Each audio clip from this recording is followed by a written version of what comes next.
That's how they do it. Workers. Yeah. Look, and they follow the line right there. They have that wedge in there, They have a wedge. and they're following that line.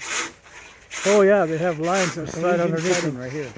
Right underneath that, huh? See the lines there?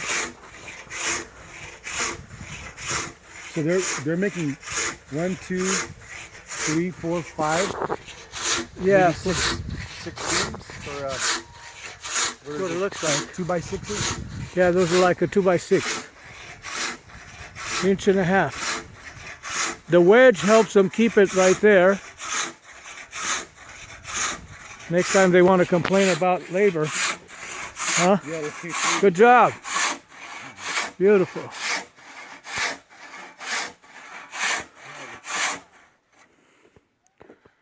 See, they'll use another wedge.